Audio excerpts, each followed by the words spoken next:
ആറ്റുകാൽ പൊങ്കാലയുടെ ശോഭ കെടുത്താൻ ബോധപൂർവമായ ഇടപെടൽ ചിലർ നടത്തുന്നുവെന്ന് corporation mayor advocate V Rajesh. കോർപ്പറേഷനെ പൊങ്കാലയുടെ പിറ്റേ ദിവസം അഭിനന്ദിച്ച മന്ത്രി വി ശിവൻകുട്ടിയുടെ നിലപാട് മാറ്റത്തിലും വിമർശനം. കോർപ്പറേഷനിൽ കഴിഞ്ഞ തെരഞ്ഞെടുപ്പിലുണ്ടായ തോൽവി മറയ്ക്കാനാണ് CPM ശ്രമിക്കുന്നതെന്നും വി രാജേഷ് വ്യക്തമാക്കി.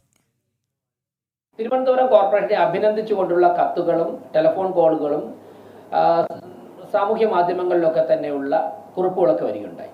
സ്വാഭാവികമായിട്ടും കോർപ്പറേഷന്റെ ഭരണത്തിന് നേതൃത്വം കൊടുക്കുന്നത് NDA ആണ്. NDAക്ക് നേതൃത്വം കൊടുക്കുന്നത് BJP ആണ്.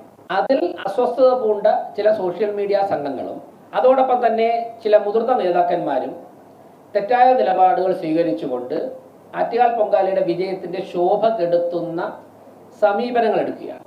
അത് അങ്ങേയറ്റം തന്നെ പ്രതിഷേധാർഹമാണ്. കോർപ്പറേഷന്റെ ഉത്തരവാദിത്വം വളരെ കൃത്യമായിട്ട് വ്യക്തമായിട്ട് ചെയ്തിട്ടുണ്ട്. അതിന് എല്ലാവരും സഹകരിച്ചിട്ടുണ്ട്. സഹകരിച്ചവരൊക്കെ ഞങ്ങൾ നന്ദിയും രേഖപ്പെടുത്തുന്നു.